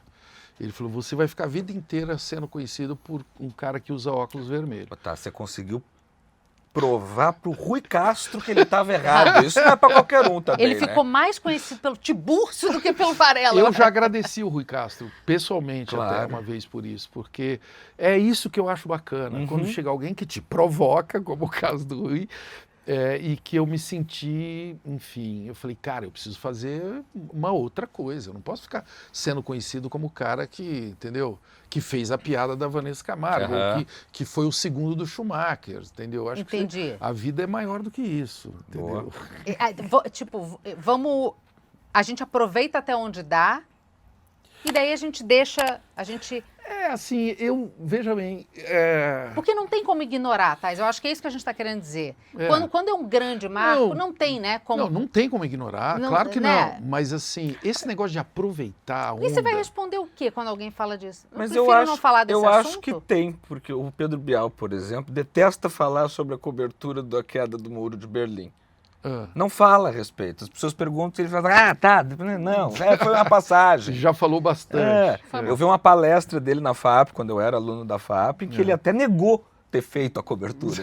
O que é uma doideira, porque tem registro. Tem Mas ele falou, não era eu. Porque foi um jeito bem sagaz, ríspido, mas achei sagaz também de sair desse tema e mostrar para as pessoas que ele não queria falar a respeito. Na verdade, o que a gente está falando é que existe uma tendência de você receber um rótulo e você gostar daquele rótulo e você achar que aquele rótulo vai te facilitar a vida e você sai carregando isso e vendendo. Certo. Isso é que eu não gosto. Certo. Você fica vendendo a vida inteira que você é aquele cara, coitado, que foi aquele dia, alguém veio, te cancelou. Aí tem gente também, eu sou aquele cara cancelado. Que não sei. É a vitimização, né? É muito mais fácil você ser vítima, porque imediatamente você angara uma identificação, as pessoas ficam com dó e tal, e ficam contra o outro lado, você entendeu? Você cria uma rixa, né? Você cria uma polarização, você cria um interesse pelo oposto, né? Mas isso não é, para usar uma palavra da moda, não é sustentável, isso não dura, isso não dura muito, não dura. Otávio, uma das entrevistas mais célebres do Varela não foi com Sarney Filho na Praça Vermelha, lá em Moscou, mas foi com o Alexandre, carioca da Gema, lá nas areias do Chocrível. Chocrível. Aquele menino era o estereótipo, assim, do carioca Ele da é. gema. Carioquinha, de Copacabana. Isso, e assim, um protótipo Barata de Ribeiro. malandro, né? E aí o Chico depois escreveu, depois não, antes disso, mas o Chico escrevia... A ópera. Na homenagem ao malandro, que não existe mais o malandro como existia. Sim, sim. Como era o Alexandre, né? Agora já não é normal, que dá de malandro regular profissional. Você acha que a gente ficou mais careta? Não, Não. não. Eu sou um cara que eu me recuso a achar que antigamente era melhor. Ou pior. É o pior. Não, mas assim... Não ficamos mais caretas. Nós continuamos caretas, como éramos, e continuamos doidos como éramos também. Assim, eu já conheci gente muito louca nos anos 70 e 80. Mas né? a banheira do Gugu em 2024 é inviável. Ainda bem, porque aquilo era horroroso. Aquilo era horroroso. O sushi humano lá. Aquilo era horrível. Então, ainda bem. Tem coisas que eu acho que ainda bem que não É existe. adaptação, não é caretice. Não. É isso que você está querendo dizer? Claro, não. A banheira do Gugu eu acho que é bom O senso. Van Damme se roçando na Gretchen. O Van Damme na Gretchen eu já acho legal. Eu acho que aqui eu já vejo um swing ali. Entendi. Mas também não é algo que é muito possível hoje. Né? Totalmente. Hoje você vê pior, você vê coisas muito piores por aí. Você vê gente pedindo dinheiro o tempo inteiro na televisão aberta, pastores pedindo dinheiro. Ah, sim. Entendeu? Que é muito mais uma pornográfico. sem-vergonhice, de fato. Muito pior. De fato. Então, enfim, a loucura e a caretice estão sempre na praça, entendeu? Ainda mais aqui, Então, né? cuidado, porque você... Elas só vão sendo olhadas de forma diferentes a E depender... julgadas. O pessoal gosta muito de julgar. Isso está errado, isso está certo, entendeu? Nós continuamos tão caretas e tão loucos quanto sempre fomos. Eu tô falando em loucura, eu e o Gabriel, a gente ficou muito de cara... A gente entrevistou o Flávio Augusto, bilionário, ele fala em ponto de inflexão, você fala de encruzilhadas. Nas suas encruzilhadas, as suas decisões nem sempre são aquelas que a gente espera, né? Então, no auge dos anos 80, TV Globo, assim, você pedia pro Boni uma mesa dourada, ele te dava uma mesa de ouro. Você apresentando o video show, você fala, beleza, vou para Nova York. Ninguém faria isso. Muita coragem. Essa foi. Mas de tantas outras, assim, eu acho. É isso, eu posso ir para FAB. Não, vou embora, vou lá para a cidade grande fazer engenharia. Mas no caso da Globo, eu avisei antes, isso que foi legal. Eu sei. Ah, mas a pessoa para quem você avisou devia ter pensado, se Era alguém do RH ou era alguém Imagina. mesmo? Não, era um executivo, aliás, maravilhoso, o Luiz Glazer, era o irmão Glazer. do Marcelo Glazer, Sim. né? O Luiz Glazer, que é um grande diretor de televisão e que foi o cara que me convidou. E eu falei, Glazer, é o seguinte, eu pedi uma bolsa de estudos tal, e o pessoal da Globo achou que eu estava viajando. Bolsa de estudo. E aí, quando eu ganhei, não é qualquer bolsa, é a Fulbright. Então, eu fiquei, eu ia estudar na universidade dos meus sonhos, a NYU. Então, assim, eu estava imbuído daquele desejo, apesar de eu ter amado fazer o video show. E até hoje aparece gente lá falando do Cabeça Branca, daquela temporada que eu passei lá, e que foi um contato com aquela tecnologia que eu nunca tinha visto aqui nas televisões que eu tinha trabalhado até então. Foi maravilhoso, mas eu resolvi bancar essa história. Isso é uma loucura, né, Tass? Assim, porque hoje em dia, eu fiz 2 faculdades, mas me formei em jornalismo em 17.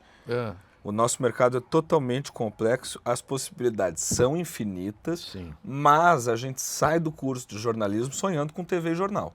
Sim. Revista acho que caiu agora. Ninguém mais pensa muito. Porque as pessoas nem veem mais, mas né? quando eu entrei em 2015 no jornalismo, algumas meninas ainda queriam Vogue. Sim. Mas hoje se fala menos, né, em revista.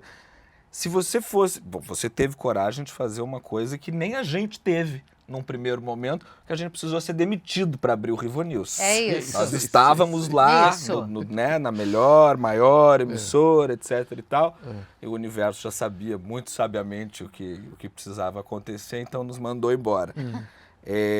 O que você faria se você estivesse se formando hoje? Você sonharia com uma Globo, Você você consegue acha? ter essa cabeça?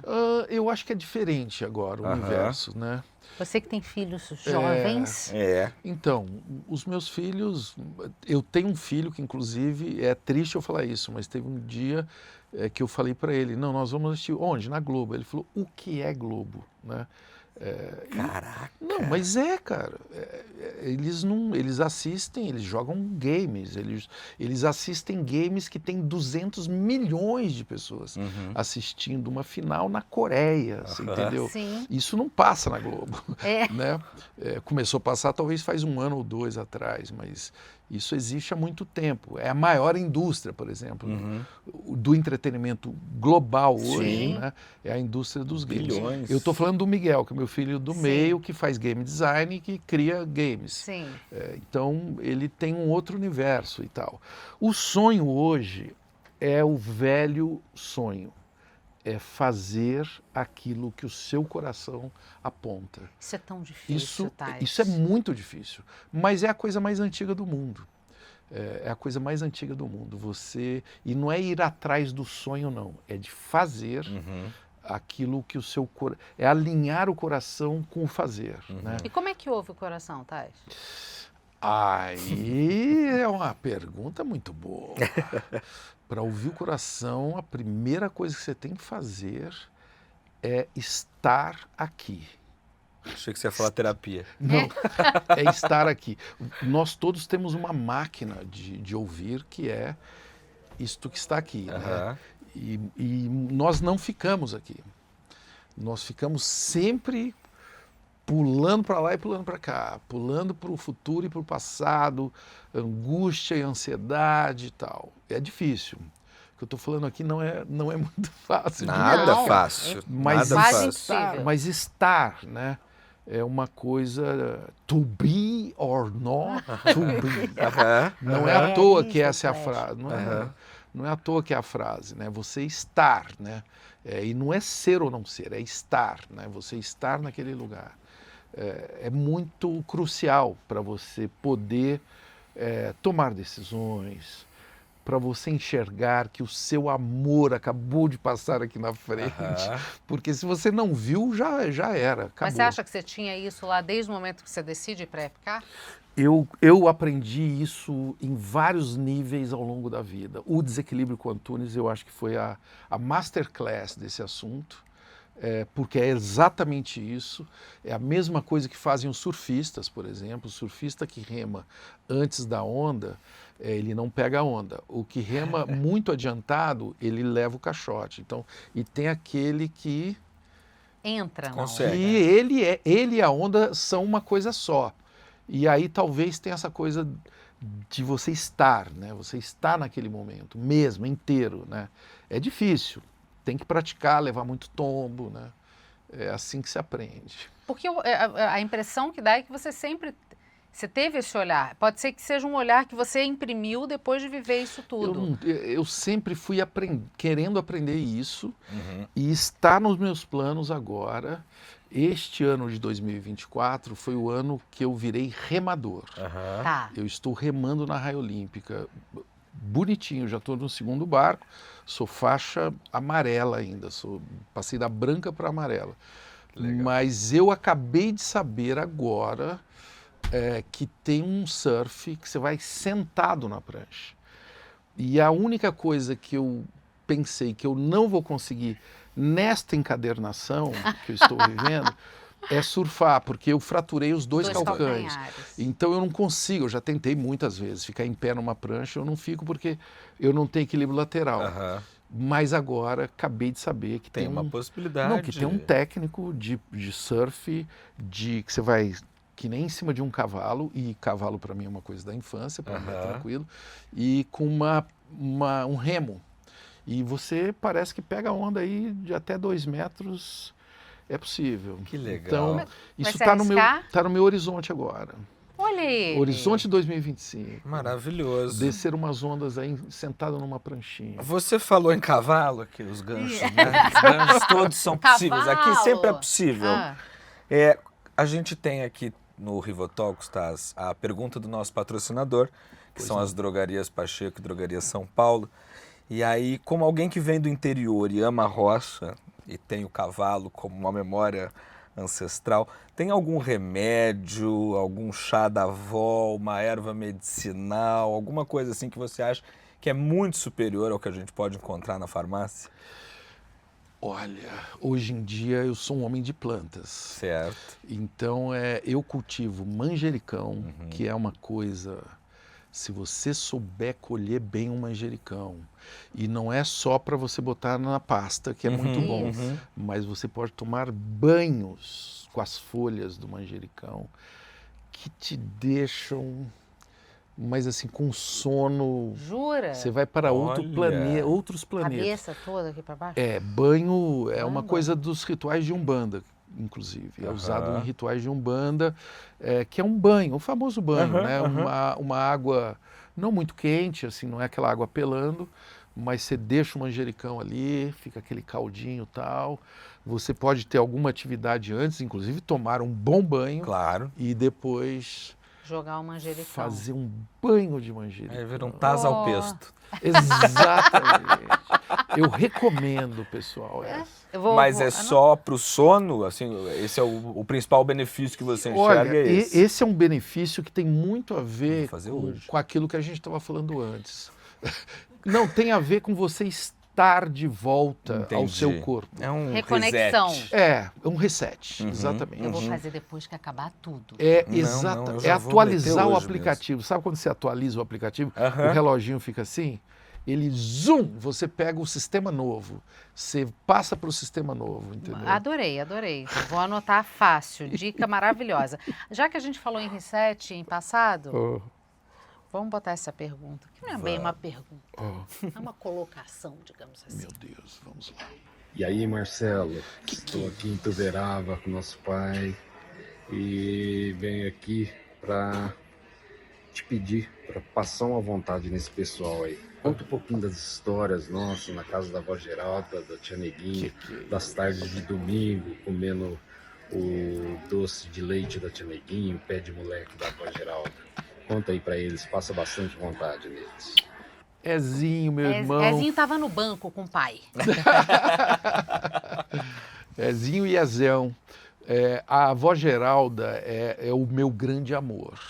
Isso é negociado, inclusive, com a Bel. Assim, a avó Geralda é polyposition, né? Certo. E é a mãe da minha mãe, que se foi recentemente. E ela, por alguma razão, por algum desvio de caráter, me amava muito. E falava isso abertamente para os outros netos. O que me deixava muito constrangido, porque eu chegava para almoçar na casa dela, estavam todos os netos em volta da mesa, e tinha um bife, o mais lindo, ainda estava no prato. E todo mundo assim, você entendeu? Ela não deixava ninguém E comer. aí, que bom que você chegou, Marcelo, o seu bife tá aqui. E aí ficava todo mundo puto. E aí eles falavam para ela assim, mas por que o dele é o mais bonito? Ela falava, porque eu gosto mais dele. Sem Maravilhosa. constrangimento nenhum. É isso, mulher verdadeira, entendeu? Perigoso. É difícil, você precisa de muita terapia depois disso. Com certeza. Ou você não precisa de nenhuma, né? É. Dá umas duas. A minha avó, eu tenho plena convicção de que eu sou o favorito dela, Então. mas ela é uma mulher muito mais discreta do que a Maravilhoso. dona O Geraldo Geralda. esfregava o amor na minha cara. E ela tinha um rocambole que a minha avó fazia. isso. Maravilhoso. Isso. Só que ela fazia um pra mim e um pro meu irmão. Aí. O que é um absurdo, porque eram fatias. A gente queria uma fatia de rocambole. Era um rocambole de goiabada inteiro pra cada um. Que era na pra não verdade, correr quem o é risco isso. de ninguém achar que é o preferido, apesar de eu saber que Mas sou eu. o que o Ezio traz é o doce de leite, porque eu tive o privilégio, porque a tia Neguinha era a irmã da avó Geralda, que viveu a vida inteira com ela, nunca se casou, passou a vida, se dedicou a cuidar da mãe delas, a avó Luzia, doida varrida, minha bisavó. Eu convivi com muitos bisavós. Que legal. Que delícia. Quando eu era criança. Eu tinha 4 bisavós. E teve uma época que eu fiquei com complexo de inferioridade, achando que só na minha família as pessoas não morriam. Porque Minha família tem imortais. ninguém morre. E eu ia nos enterros na casa dos meus amigos, eu falava, pô, por que ninguém morre na nossa família? Eu já estava ficando preocupado. Maravilhoso. Você entendeu? E aí, o dia que morreu o primeiro bisavô, eu falei, nossa. Eu falei, desculpa, vô Agostinho, mas que bom que o senhor morreu.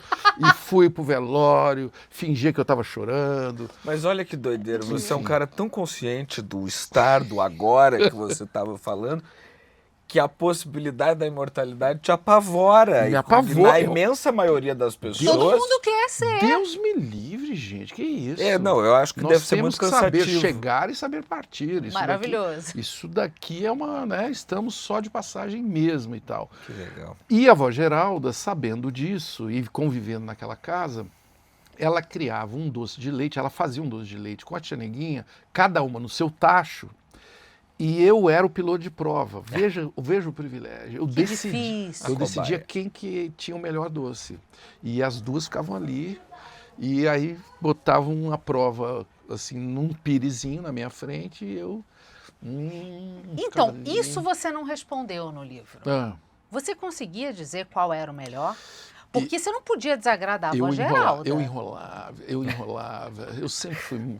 Se- Nesse sentido, eu fui sempre muito mineiro na minha vida. Eu amo a sabedoria de Minas, porque não é que você fique em cima do muro, é errada essa expressão. É que você é flexível Uhum. e você. O amor pode ser compartilhado, né?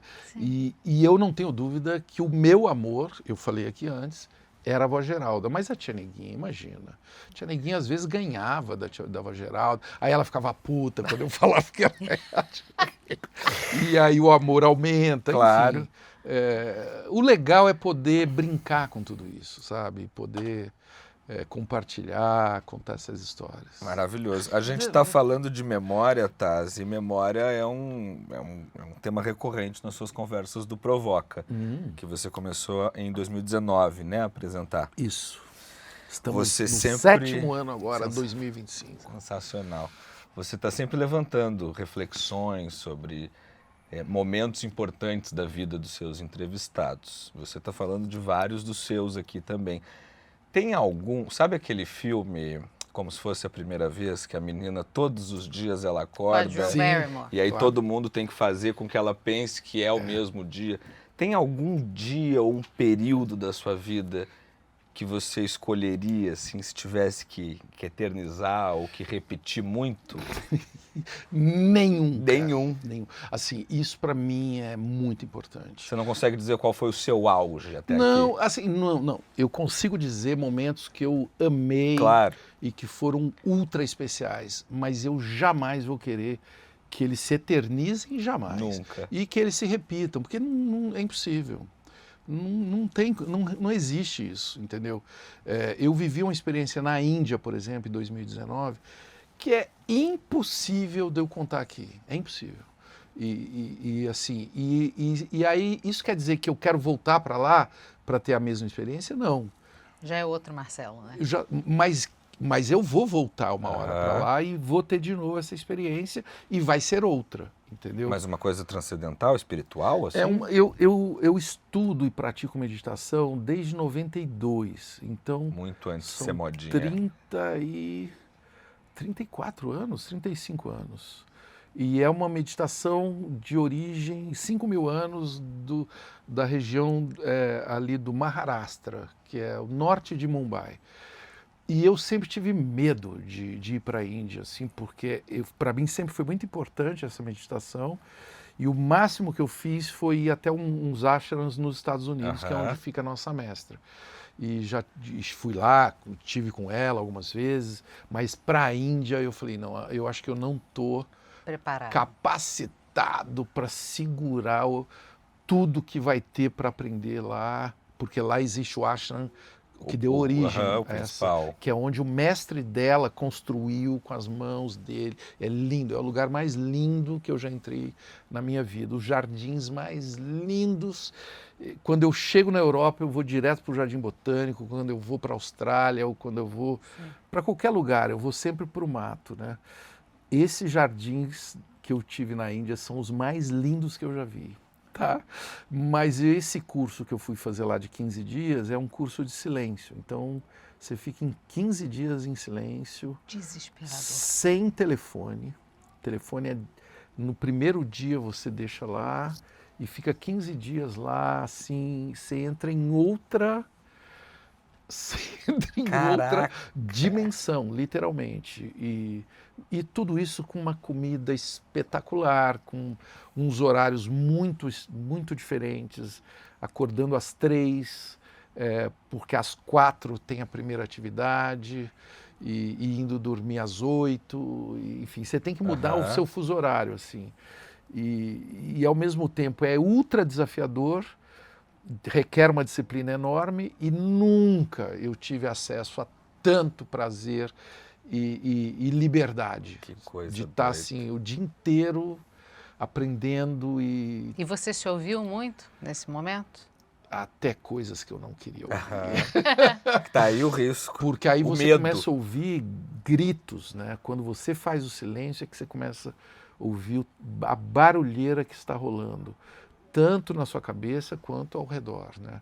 E tanto que o meu medo foi sair. Quando foi chegando perto do último dia, Aham. eu não queria sair do silêncio. Eu falei, cara, não vai ser legal, não vai ser legal. Voltar a falar. E aí, na hora que acabou oficialmente o silêncio, eu fiquei mais um dia. Tem como você indicar que você não quer falar, um crachazinho assim, Uhum. e eu fiquei mais um dia ali para poder sair daquela... voltar à atmosfera Você terrestre. emite algum tipo de som, tipo... Você canta. Ah, tá. Você canta muito, várias vezes, e você escreve muito. E tem muita gente que fala, né, palestras, tem muitos cursos que você vai fazendo, e muito desenho, muito texto, tem práticas diárias de escrever, de refletir sobre o que está acontecendo. Você tinha quantos anos quando você fez isso? Eu fiz agora, em 2019. 2019. Então você tinha 60 Eu anos. já era... eu tinha 60, literalmente. Que porrada aos 60, hein? Foi uma boa porrada. Que legal. Foi um bom reset, assim, de volta. Foi antes de fazer o Provoca. Uhum. Eu fui para lá antes de mergulhar no Provoca. Que coisa doida. Foi fazer um retiro de silêncio antes de fazer um programa de entrevista. Chamado Exato. Provoca. Não, e detalhe, o Provoca, para mim, é um programa de escuta. Aham. Coisa que eu nunca tinha feito, né? O Varela não é de escuta.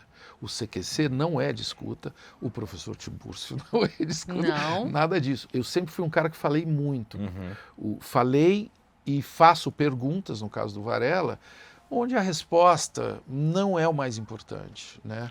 É verdade que o senhor é um ladrão? Então, a pergunta é que acerta, né? O CQC é a mesma coisa, né? E o Provoca é o contrário, assim. Eu sou a coisa menos importante do programa, Que legal. mas eu que tenho que ser o agente de escuta de quem senta na minha frente. Uhum. E essa prática tem sido muito boa, assim. Estou aprendendo bastante. Que demais. Que delícia. Olha só, a gente tem aqui, Thais, o isso ou aquilo. Você tem que escolher uma das duas coisas. Bora lá. Mas que para você a gente Bora vai lá, chamar... que já tem gente olhando feio ali para mim. A gente vai chamar de encruzilhada. Tá, O isso ou aquilo para você, tá? tá. Professor Tiburcio ou Ernesto Varela? Professor Tiburcio. Por quê? Desculpa, Varela. O Tiburcio é igual a voz Geralda, ninguém concorre com ele. Tá, entendi. A barulheira da cidade cosmopolita ou a paz de espírito da Serra da Mantiqueira? A Mantiqueira. Jura? Olha que coisa. A Mantiqueira é imbatível. Pé de moleque da avó Geralda ou doce de leite da tia Neguinha? Pô, sacanagem. Pé de moleque. Pé de Da moleque? avó Geralda. Não é porque é a avó Geralda. É. Tá bom. Não tem discussão, é isso? Não Ó, tem. eu tenho mais duas perguntas só. Pois não. Vai. Tá. Você participou de toda a concepção do Rá-Tim-Bum e marcou, eu ia dizer marcou uma geração, mas você marcou gerações ali. A minha filha! Não, o de Theo, 8 anos. O Theo de 8 anos, mentira, o Theo o nosso Theo de só tem 21, 21, mas assistiu também. E, de novo, assim como no CQC você unia entretenimento, humor e jornalismo, no Rá-Tim-Bum você unia educação com entretenimento. Foi uma revolução também na TV brasileira. E os programas infantis hoje em dia, a maioria deles, não tem tanto a pegada educativa. Tem mais uma pegada de entretenimento. Até tem algumas exceções. Mas eu sinto que são mais superficiais, assim. Eu sei que você já não gosta de falar que é melhor, que é pior, se melhorou, se piorou. Mas você sente que, de alguma maneira, nunca mais houve alguma coisa como aquela? Discordo. Tem, não no Brasil, né? Infelizmente. Tá. Infelizmente. No Brasil tem algumas pessoas incríveis, inclusive na TV Cultura. Cocoricó está voltando agora, o Quintal da Cultura é de excelente qualidade. Mas com uma audiência que não se compara àquela. Mas nenhuma audiência se compara a nenhuma. A audiência da novela da Globo É não verdade. existe mais. O Jornal Nacional não existe mais. Das revistas piorou. nem se fala. Então o mundo não é mais o mesmo. Que bom. Sim. Que bom. Agora, tem muita coisa para criança de excelente qualidade. E é aí que eu discordo, porque eu conheço. Só que, infelizmente, não para atender um público que não pode pagar internet, ou assinatura, ou streaming, entendeu? Mas os conteúdos continuam cada vez mais sofisticados. As crianças são muito inteligentes, muito exigentes. Os games tem games para todas as idades, incríveis. Agora, o que mudou é que, especialmente num país desigual como o Brasil, a TV aberta, assim, a qualidade de tudo, né? Infelizmente, falo isso com muita dor, ela teve uma queda muito grande. E é aí que é possível mudar uma sociedade, assim, investindo em produtos de qualidade. O Castelo Rá-Tim-Bum é um exemplo disso, né? Nós estamos aí com uma mostra do Castelo bacana, fazendo sucesso há quantos anos, né? Por quê? Porque teve um investimento estruturado para aquele conteúdo ser produzido. É possível fazer coisa de qualidade, basta querer. Taz acabou de me dar um lampejo, assim. Imagina o baita papel de curadoria que a TV aberta não poderia ter de todos esses conteúdos maravilhosos produzidos no campo digital. Sem dúvida. Mas é que eles próprios não mas consomem. Eles não consomem. Mais, né? Sem Uma dúvida, coisa muito doida. Sem dúvida. Bom, podemos finalizar então? Agora eu vou me sentir. Otávio, você... Só agora. Você apresenta então o Provoca desde 2019 e você encerra as suas entrevistas como uma homenagem também ao Abu Janra, Ao Abu, claro. Né? Que faleceu em 2015, perguntando para os seus convidados a mesma pergunta que ele fazia, que é o que é a vida. Eu não vou te fazer esta pergunta especificamente, seria muito clichê, mas você, quando esteve no Provocações com o Abu, ele te fez essa pergunta e você respondeu o seguinte, você disse: a vida é o que acontece entre uma respiração e outra, a felicidade é uma ideia velha, e a vida não é uma causa perdida, porque ela não é uma causa. A gente já está aqui, então não é uma causa. Hoje... O Abu ficou chateado. Ele não gostou da sua provocado. resposta. Isso, Ficou provocado. Ele não gostou da sua resposta e começou a falar do CQC na sequência. Hoje você já entrevistou centenas de pessoas no seu Provoca. E já ouviu centenas de respostas diferentes para isso. A sua resposta da década passada mudou? Ela muda todo dia. O Abu não deu sorte no dia que ele te entrevistou. Não, é que o Abu, ele queria defender uma tese que vocês dois tentaram defender aqui hoje, que antigamente era melhor. E o Abu tinha essa provocação com todos os entrevistados. Apesar da gente não achar isso. Então, tá vendo? Aspectos. Eu é que estou provocando vocês. Sim. Por quê? Que isso me incomoda demais, assim. Porque é mentira. Porque eu estava lá antigamente. Não era melhor. Era bom, mas não é que era melhor, entendeu? E uma das coisas que mais eu passei a vida tentando convencer, a minha outra avó, a Julieta, que era uma carioca, ranzinza, você entendeu? Branquela, casada com um baiano, meu avô, assim, Seu João. O vô João, assim, aquele baiano, com aquela oratória, a avó Julieta era amarga e adorada ao mesmo tempo, era assim, a líder, né, da parada. E a avó Julieta ficava tentando me... Eu ficava comendo uma goiaba, que eu adorava, vermelha, aquelas goiabas vermelhas, fresquinhas. Elas que acabam... saem suco, assim. Eu que peguei no pé. O pé tá aqui na nossa frente, a gente lá na roça, assim. Peguei a goiaba. Tá boa essa goiaba? Tá ótimo. Não tá. Na minha época, as goiabas eram mais gostosas. Isso sempre me irritou. Sempre me irritou. Falei, não, mas por quê? E ela ficava tentando me convencer. E teve um dia que eu percebi, não é que a goiaba era melhor. Ela era mais jovem. A boca dela era diferente. Entendeu? E aí ela queria me convencer que agora que chegou a minha vez de comer goiaba, as goiabas são piores. Então, a garotada que está comendo goiaba hoje, a goiaba é gostosa. Hoje é gostosa, do mesmo jeito que sempre foi. Entendeu? Aproveite a sua goiaba. Aproveite a sua goiaba. E a Então, galera... o que é a vida? É uma goiaba. Uma goiaba sendo Às vezes tem comida aquela bem- minhoca que sai lá Tem de uma dentro. minhoca, Tem. mas às vezes você come até sem querer e é gostoso. Ei, faz o quê? Um crunch? O bicho todo Né? ali. Muito bom. Senhor Marcelotas, muito obrigada. É nóis. Muito Que obrigada prazer. por ter Uma estado alegria, aqui conosco. turminha. Uma E honra é também. honra Uma demais alegria. poder conversar com você e aprender mais um Demais. tanto, viu? Sorte sempre. Muito Obrigado obrigada. pra nós. Sempre em desequilíbrio. Sempre. E você. A gente não precisa de mais desequilíbrio, não. Não. E você que perdeu aí esse final de ano, descansou tal. Tá na hora de quê? Recuperar as notícias, a informação, É gente. isso, essa sexta-feira, primeiro Rivonews de 2025 no ar, 12h30, neste mesmo canal. A gente espera vocês. Muito bem.